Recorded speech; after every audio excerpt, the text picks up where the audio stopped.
မင်္ဂလာပါဒီနေ့ကျွန်မစီးနဲ့ပတ်သက်တဲ့ပြဿနာတွေအတွက်ပြုလုပ်ရမယ့်ပရာဏာကိုပြောပြပါမယ်။ Agnisha Kriya ပါဒီပရာဏာကကျွန်တော်တို့စီးပူတာစီးကြံ့တာစီးအောင်တာနောက်စီးသွားများတာစတဲ့ပြဿနာတွေအတွက်သက်သာပြောက်ကင်းစေပါတယ်ပြုလုပ်နည်းကိုပြောမယ်နော်လက်လေးနှစ်ဖက်ကြံမူတာလက်မလက်ညှိုးလက်သေးထိပ်လေးထိတာလက်ပွားပလက်ပေါင်ပေါ်မှာတင်ထားမယ်ပထမဆုံးကျွန်တော်တို့နှာခေါင်းကလေကိုဝအောင်ရှူလိုက်ရှူပြီးရင်အဲ့ဒီလေကိုကုန်အောင်ထုတ်ပြမယ်ထုတ်ပြီးတာနဲ့လေကိုမရှူတော့ဘူးအောင့်ထားမယ်အဲ့ဒီအောင့်ထားတဲ့အနေထားမှာကျွန်တော်ရဲ့ဘိုက်ကိုရသလောက်ခြိုင်သွင်းမယ်ပြန်ဖောင်းမယ်ရသလောက်ခြိုင်သွင်းမယ်ပြန်ဖောင်းမယ်ဟုတ်ပြီနော်အဲ့လိုလုပ်ပေးမယ်ရသလောက်ခြိုင်သွင်းဆိုတဲ့နေရာမှာကျွန်တော်ကဘိုက်ကိုဒီလိုမျိုးလေးအပေါ်ရန်လေးလှုပ်တာမျိုးမဟုတ်ဘဲနဲ့ကိုယ့်ရဲ့ချမ်းနဲ့နောက်ကျောနဲ့တက်သွားတဲ့ခံစားချက်ပေါ့နော်အဲ့ဒီအနေထားဒီရအောင်စိတ်ထဲမှာရအောင်ခြိုင်သွင်းနဲ့ပြန်ဖောင်းတယ်ရအောင်ဟုတ်ပြီနော်ခြိုင်သွင်းနဲ့ပြန်ဖောင်းတယ်ခြိုင်သွင်းနဲ့ပြန်ဖောင်းအဲ့ဒီပုံစံမျိုးလေးလုပ်မယ်လုံးနိုင်တဲ့လောက်လုပ်ပြီးမလုံးနိုင်တဲ့အဆုံးမှာဘိုက်လုတ်တာကိုရက်ပြီးတော့နှာခေါင်းကလေကိုပြန်ရှူလိုက်လေကိုပုံမှန်အတိုင်းပဲရှူသွင်းရှူထုတ်လေးနဲ့10ချိန်လောက်ထိလုပ်အမောပြေတဲ့အထိလုပ်ပြီးပြီဆိုတာနဲ့နောက်တစ်ချိန်နှာခေါင်းကလေကိုဝအောင်ရှူကုန်အောင်ထုတ်မရှူပဲအောင်ထားတဲ့အနေထားမှာဘိုက်ကိုရသလောက်ခြိုင်သွင်းပြန်ဖောင်းရသလောက်ခြိုင်သွင်းပြန်ဖောင်း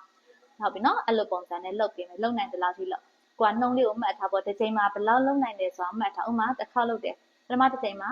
ရသလောက်ခြိုင်သွင်းပြန်ဖောင်း20လောက်ရတယ်ဆိုရင်နားပြီးရင်နောက်တစ်ချိန်လုပ်တဲ့အခါမှာခုနကပို့ပြီးတော့နှုံးကိုတိုးနိုင်အောင်အချိန်ကိုတိုးနိုင်အောင်နှုံးမှန်မှန်နဲ့ပဲเนาะအချိန်ကိုတိုးနိုင်အောင်ကြိုးစားပြီး20ကနေ21 22 25စသဖြင့်တိုးနိုင်အောင်ကြိုးစားပါမယ်เนาะဒီပရာဏာကိုကျွန်တော်တို့က10ချိန်15ချိန်ထိလုပ်ပေးနိုင်ပါတယ်လုပ်ပြပေးမယ်เนาะတစ်ချက်ကြည့်အောင်ဒါလေးနှစ်ဖက်ချမ်းမူဒရာလက်ဖွားပလက်ထားပေါင်ပေါ်ထားမယ်ပထမနှာခေါင်းလေးကိုဝအောင်ရှူတယ်ကုန်အောင်ထုတ်မယ်ထုတ်ပြီးမရှူတော့ဘူးအောင်ထားတယ်အဲ့ဒီအနေထားမှာဘိုက်ကိုရသလောက်ခြိုင်သွင်းပြန်ဖောင်းရသလောက်ခြိုင်သွင်းပြန်ဖောင်း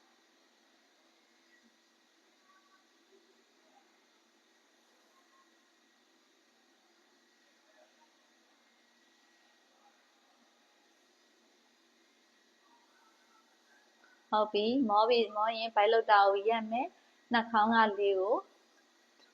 ပြန်ရှူလိုက်ပုံမှန်အတိုင်းပဲရှူလိုက်ထုတ်လိုက်နဲ့အမောပြေတဲ့အထိသွား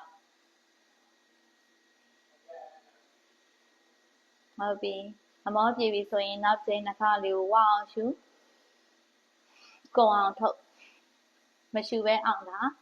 ဒီအနေထားမှာဘိုက်ကိုရသလောက်ခြိုင်သွင်းပြန်ဖောင်းရသလောက်ခြိုင်သွင်းပြန်ဖောင်းဟုတ်ပြီဘိုက်ကိုရသလောက်ခြိုင်သွင်းပြန်ဖောင်းတဲ့အခါမှာခန္ဓာကိုယ်ကြီးမလှုပ်ရှားပါစေနဲ့ပခုံးနေမလှုပ်ပါစေနဲ့ခန္ဓာကိုယ်ငြိမ်ငြိမ်လေးထားပြီးတော့ပဲဘိုက်ကိုရသလောက်ခြိုင်သွင်းပြန်ဖောင်းပေးပါနော်ဒီပုံစံမျိုးလေးနဲ့ကျမတို့အကျိန်17ကျိန်12ကျိန်ထိလုပ်ပေးပါ